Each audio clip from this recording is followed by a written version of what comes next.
October 1347.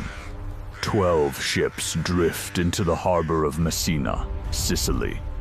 Not sailing, drifting.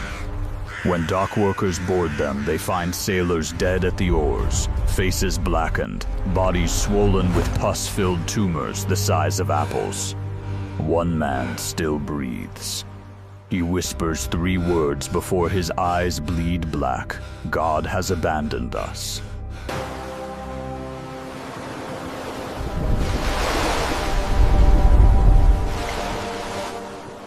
This was Europe's golden age. Cathedrals piercing the sky, trade routes humming with silk and spice. A continent convinced it had tamed the darkness. The harbor master saw them first. 12 merchant ships from the Black Sea port of Kaffa. But something was wrong. No shouts of arrival. No merchants waving from decks. Just stillness. A sailor slumped against mast, jaw locked in rigor mortis rats scurrying over corpses, pools of black fluid congealing between floorboards. He found the captain in his cabin. Not dead, but worse. Groaning, feverish, his groin swollen with buboes so large they'd split his trousers. The man grabbed the harbor master's wrist with surprising strength. Captain said we fled Kaffa, the Mongols. They threw the dead over our walls. It's what textbooks won't tell you. Those 12 ships didn't just carry plague. They carried a secret so horrifying, historians still debate whether it was the first act of biological warfare in human history. And the truth? It's far stranger than you imagine. But before we reveal what happened at Kaffa, you need to understand what this disease actually did to the human body. And I warn you, this is not for the faint of heart. This wasn't just the flu. This was a pathogen engineered by evolution to maximize suffering. 3 forms, 3 nightmares. First, bubonic plague. Within 24 hours of a flea bite, your lymph nodes explode into buboes, pus-filled tumors so painful, victims beg to be stabbed rather than endure another hour. A historian, Gabriele de Musi, said they died vomiting blood.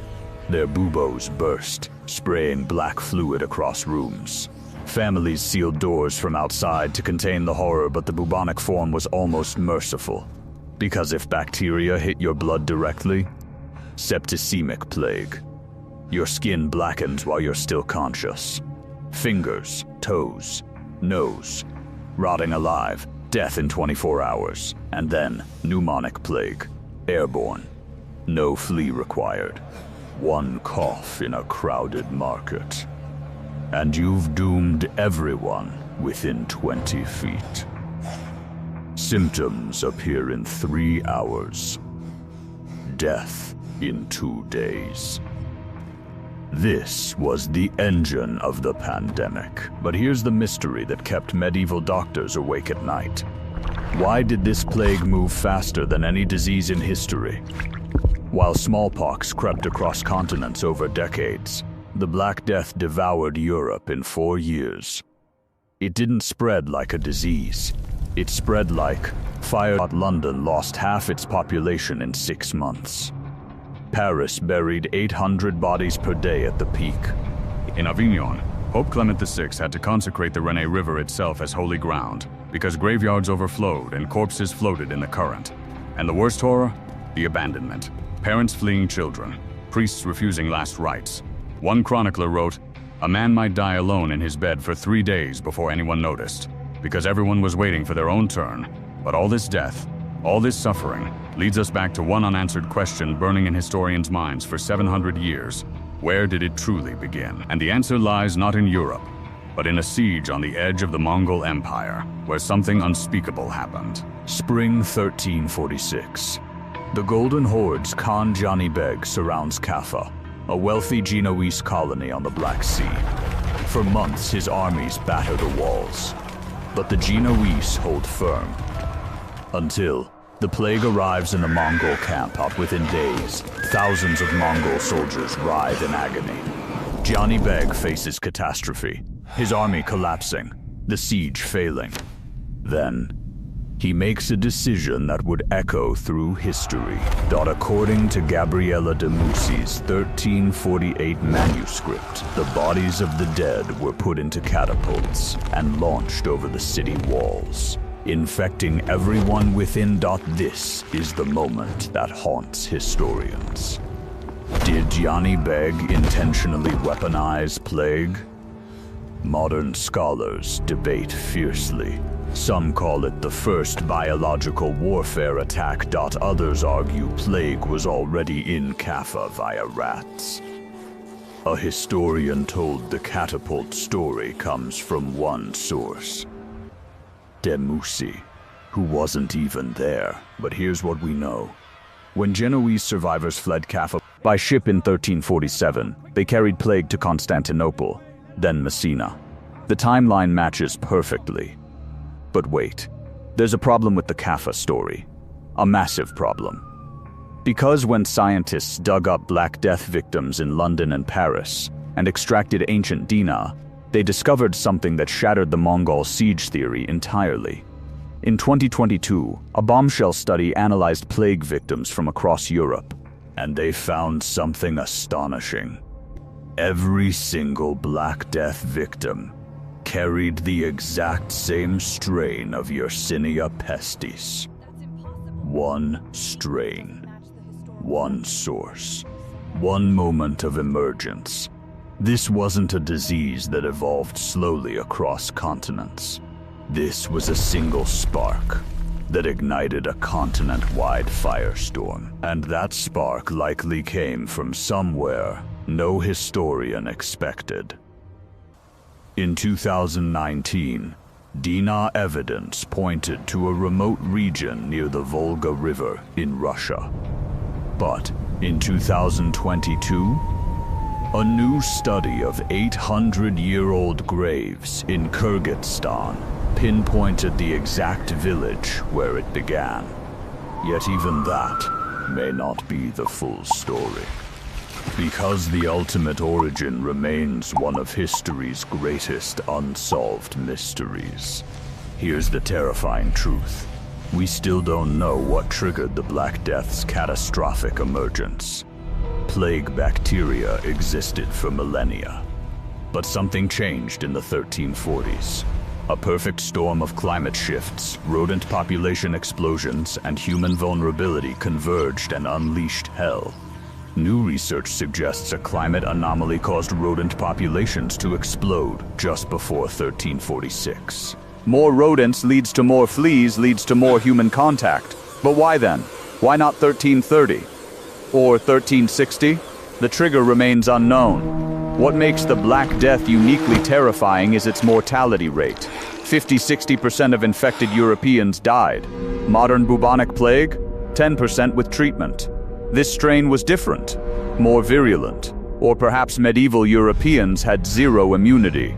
We may never know, but the greatest mystery isn't where it started. It's why it stopped. Because after killing 50 million people, half of Europe, the Black Death didn't vanish. It went underground. And it's still with us today. Waiting. The dead didn't just vanish. They transformed civilization.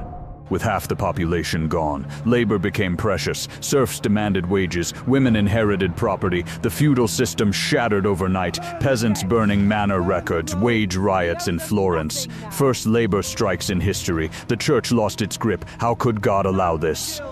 Science began its slow rise, art turned darker, obsessed with death. And in this trauma, the seeds of the Renaissance were planted. Europe didn't just survive the Black Death. It was remade by it. The path to our modern world runs straight through those mass graves. This isn't ancient history.